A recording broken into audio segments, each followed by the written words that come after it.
the Botín family commissioned this wonderful building here. It's a great building, and Renzo Piano often said, you know, the client is at least 50% of the story, because when there isn't a client who is very active, you feel that in the building. And Duchamp said the viewer is 50%, Piano says the client is 50%, and both are right. And so in a way, of course, the dialogue with the Botín family was so intense. He had many conversations with Emilio Botín. They went on trips together. And you feel that in that building, you know, that this was really a building which grew out of conversations, which is also why it connects in such a magical way to Santander, to the metaphysical landscape, right? Renzo Piano talks about when you look behind you, it's absolutely metaphysical to see the lake. The building is floating. The sculptures are floating. So there could not be a better architect than Renzo Piano to design this show. It's important to understand Calder. So this is a chance for us to understand more about what Calder's trying to share with us, what he's trying to communicate with us.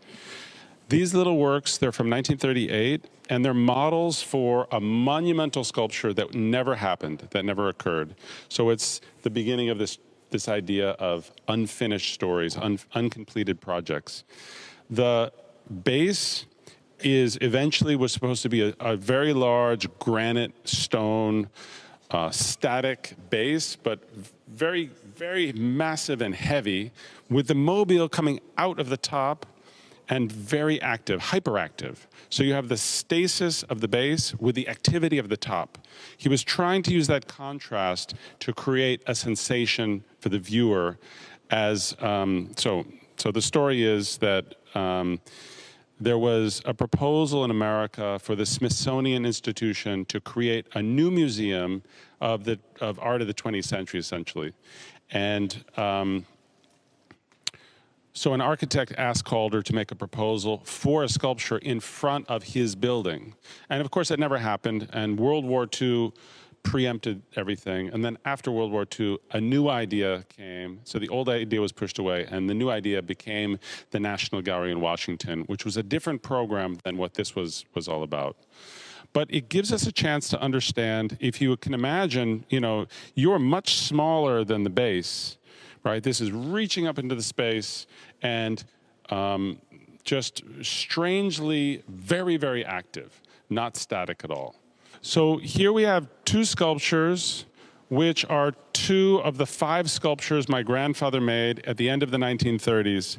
And they look like nice Calder sculptures, but they're actually models for a project. There was a project to rethink about how you interact with animals at the zoo. And the architect Oskar Nitschke proposed an extremely bizarre idea, which is to put yourself into the habitat of the lion, of the elephant, of the giraffe. And he proposed a glass tube. You would walk through a glass tube, no bars, and you would be within the habitat of the animals. And he asked Calder, would you make a proposal for the trees that would exist, right? These very futuristic kind of idea of trees. Of course, it's not a tree, and that's certainly not a tree. And the other 3 works are extremely different. You know, each one is very, very different. But this kind of exotic idea about this utopian attitude about how would humans engage with wild animals. A very, very, very exotic idea.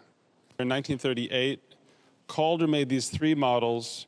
These are for an idea of an environmental installation for the World's Fair in New York of 1939. So he made these in his studio in New York. You can see that each one of them has a mechanism. This one actually has an electric motor, and these one have cranks. And the 4 objects move at different speeds and in different ways, all from one movement of a crank or a motor. So he's translating a single movement into 4 movements. And now you're supposed to be this tall, walking amongst these objects in an environment. So these are huge things coming out of the ground, but a ballet of movement that your body becomes part of the work of art physically. Calder really wants our bodies to be part of the engagement. So even with a mobile, we're supposed to be close to the mobile and have an interaction, a physical interaction with the mobile. And this is a super exotic moment. And in your concept of the unrealized projects, these were unrealized for the World's Fair. This wasn't made. But then in 1964, this great curator and museum director, Pontus Hultén, said, can I make this big for the Moderna Museet in Stockholm? And so it was executed in a big form. It's still there in Stockholm. So from 38 all the way to 64, they reinvigorated this idea and actually made it for a specific exhibition, but became a permanent installation. These three works, this beautiful mobile and these two standing mobiles on the platform, are from India. My grandfather was invited by Gira Sarabhai to go to Ahmedabad in India for a trip. The Sarabhai family paid for my grandparents to come and travel all through India. And my grandfather made sculptures for the Sarabhai family, made about a dozen sculptures. This is the largest sculpture, and almost inconceivably, this mobile was hung outside at their house, in their compound. Can you imagine this? Trees behind it, hung outside in space. I mean, it's, you know, of course you would never do that today, but in the time, in 1955, putting this amongst nature was what the family wanted to do. Really super exotic. At the same time, a year before, Calder made this big black mobile, which was made for an architectural project in Beirut in Lebanon. So he's traveling to Beirut, he's traveling to India, he starts to travel all over the world. He's going to Venezuela the same year, and he's already been all through South America. He's just becoming truly an international artist. Why don't you mention? This exhibition is also a story about globalization. As you all know, we live in an age of globalization. This is not the first time the world experiences globalization. The Roman Empire was a form of globalization, but it's without a doubt the most extreme and maybe also most violent moment of globalization the world has ever experienced, you know, fooled by technology and so on. Now, what we can say is that, of course, this extreme form of globalization leads the world to a moment of extinction. More than 1 million species are about to disappear.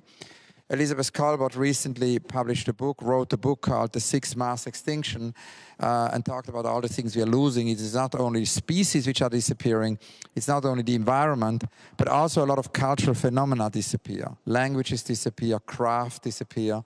So there is immense loss in the world, and of course, we need to resist that. At the same time, there is a counter-reaction to globalization happening in the world. New forms of localism, new forms of nationalism, new forms of lack of solidarity, and even worse, new forms of racism are appearing all over Europe and all over the world. And that, of course, has to be resisted as well. So we need a global dialogue which is different. Édouard Glissant coined the term mondialité. That would be a global dialogue which is not localist. It's local but not localist. It's a global dialogue which embraces, you know, solidarity and the dialogue between people and between all of us, but at the same time takes into account local differences, you know. And I think the 20th century have been a lot about manifestos, often very loud, masculine manifestos. And as Ette Latnan often says, you know, the 21st century should be more about listening to each other, listening to the planet, listening to other species, listening to trees, etc., etc. And I'm of the firm belief that Calder is one of the great pioneers of a different globalization, of a mondialité. There are many occasions where Calder was commissioned for a possibility of a sculpture for a public place. And most of those possibilities happened, they occurred.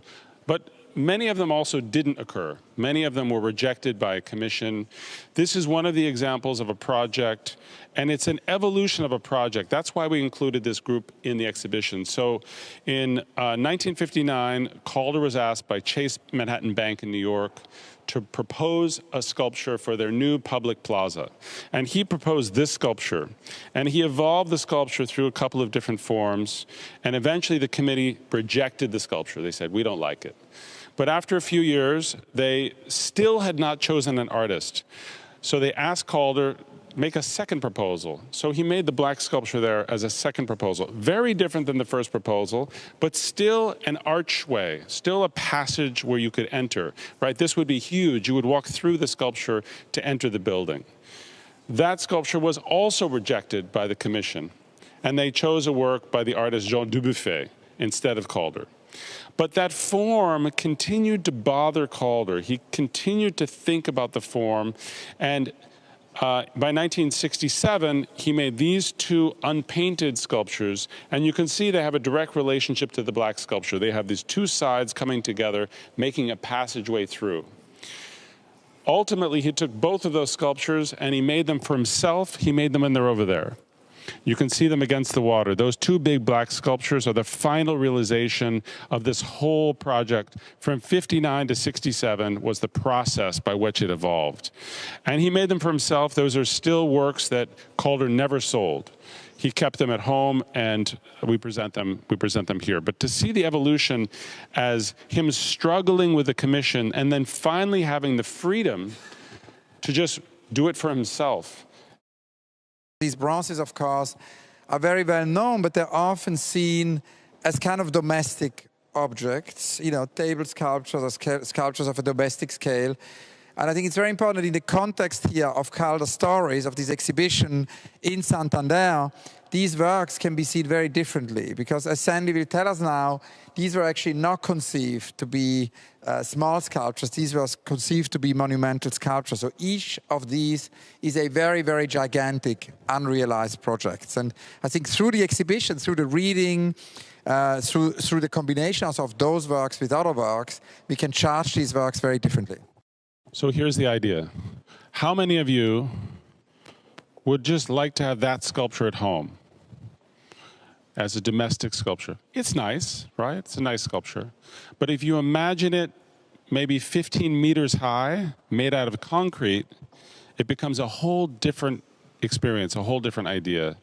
So the origin of these sculptures, all of these sculptures are from the same moment in 1944, where Calder's friend Wallace Harrison, a famous American mid-century architect, was entering a competition for a new international style building with a public plaza.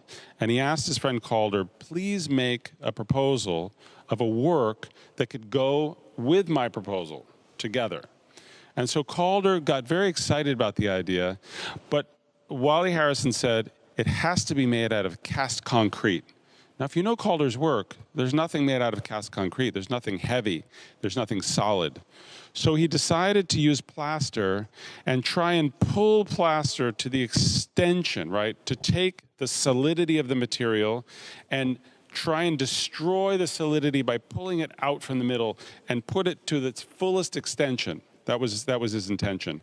At the same time, he's creating this giant sculpture that you have to pass through, like the last one we were talking about, kind of an archway. You have to pass underneath and through the sculpture to enter the building of the proposal.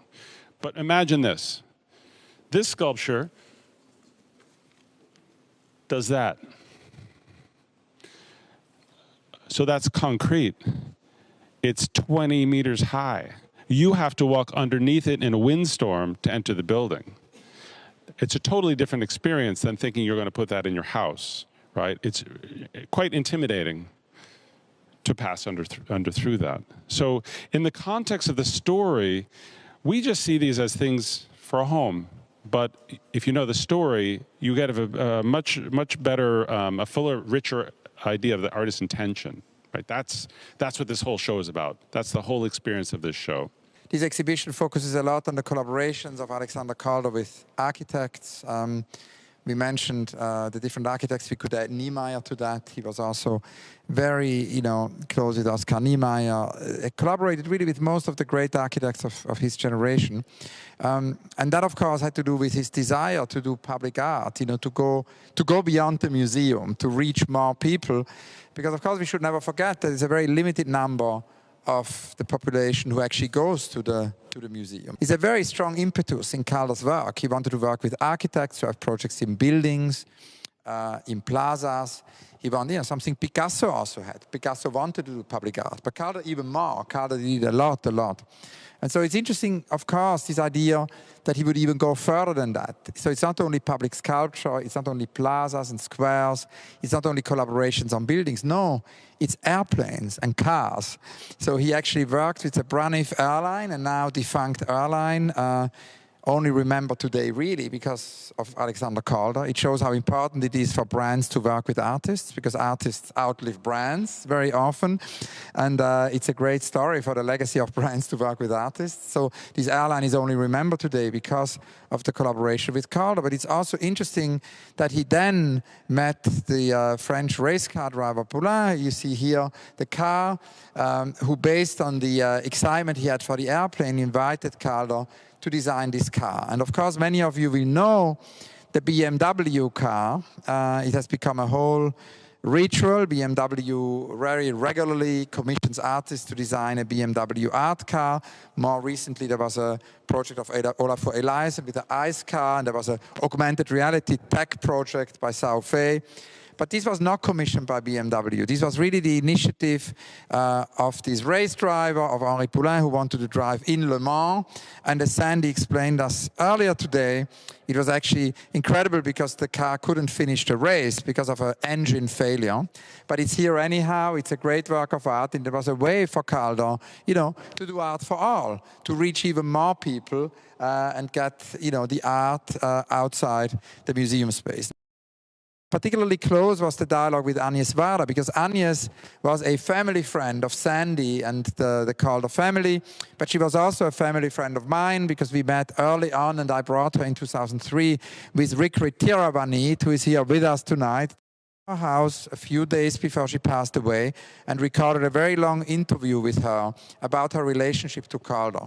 And she told us many stories. She told us about the photographs she made of Calder, carrying the sculptures almost like, Franz West's Bassstücke on the body. She told us about how amazing it was to dance with Calder. They went dancing together. And, Calder was a very strong man, He wasn't light, he was very strong. But she said it was amazing to dance with him, because when you danced with him, she said, he became completely weightless. And that brings us back to the sculpture, and to this building. It seems to defy gravity. But then came the most amazing story. She told us about a day where she and Calder drove in Calder's car to the beach. And the journey got somehow interrupted. And Alexander Calder would always have the tools to make sculpture in his trunk, so behind the car. And so when they were, basically waiting for the journey to continue, I think the car broke down or there must have been a problem. Calder went to the trunk, he took out the tools, there were always materials, and he started to make an amulet for Agnes Varda, which he still kept and which you will see in the catalog. There are a number of points in the exhibition that have a beginning and an end. The first works I talked about, the little black-based sculptures in the first case, for the National Gallery in Washington, have a trajectory that end in that gallery. There's a mobile in there, which is a model for the mobile for the National Gallery in Washington at the end of my grandfather's life. So there's a connection between them. And there's a whole other story about that. But I'm going to talk about this green panel behind us, which is the earliest work in the whole show. It's 1934. It's an object, it's a white object, that floats in front of this green panel. It's a very exotic idea. My grandfather had this idea that a painting, a proper painting, should be able to change, should be recomposable, should be able to be changed by you or by nature in some fashion. And the way we think about a mobile interacting with us or interacting with the environment is the ultimate realization of that concept. But in 1934, he was thinking about how something could perform a kind of balletic performance with a motor and make this kind of variable, changeable work of art. So I'm just going to step over here. It's not going to run because the motor isn't activated, but just to show you that this turns and it becomes black. And the motion of the work is sweeping back and forth and spinning at the same time. So back to those ones for the World's Fair in 1939, he used one motor to create two different actions to create this variability of motion in something that's it's very hard to understand what he's trying to explain here, what he's trying to share with us. It's hard to get there. But what he's trying to do is bring us in closely and make us have an intimate experience with the work of art. He doesn't want art to be pushed away on a wall, in a frame, behind a barrier. If you've ever seen the Mona Lisa behind the bulletproof glass, it's not a good experience. And he doesn't want us to have that kind of experience. It's a way of engaging people and having them understand something about art beyond this extreme intellectual process that we live in this rarefied world. This sculpture is the birth of a whole series of works. Calder conceived of the theater, the proper theater, where you go and sit in the evening in the orchestra, a theater performance of objects like this black and white object, performing in space without people, without dancers, but just shapes moving in space in a period of time with music. And he made a whole series of drawings of that kind of choreography of forms and objects, and they were never executed. So we took 11 of those, which are through that doorway, and we animated them because they're just as drawings on the wall, and they're like they're not works of art per se. They're notation for the movement of the choreography of the objects. So we took them and we commissioned an animator to make on a screen what this experience would be like. So they're in there. For any of you who want to spend time with them, had a curator choose music to go with the pieces, so you can wear headphones and listen to the music and observe how Calder thought in the 1930s how we should experience these objects in space, this ballet in space. This is not a common Calder exhibition. These aren't a bunch of beautiful things from around the world brought together and put on display. That's not what this show is. This show is about you have to bring yourself to the show. It's not a passive show. You have to be active in this show. To understand why these things are here, there's a very brief text in each section of the exhibition about the zoo, about each one of these things, that will give you the beginning of the story and explain why they're here. So it's not a show about beauty and aesthetics. It's a show about ideas. And if you don't get the ideas, then you're not really getting into the show.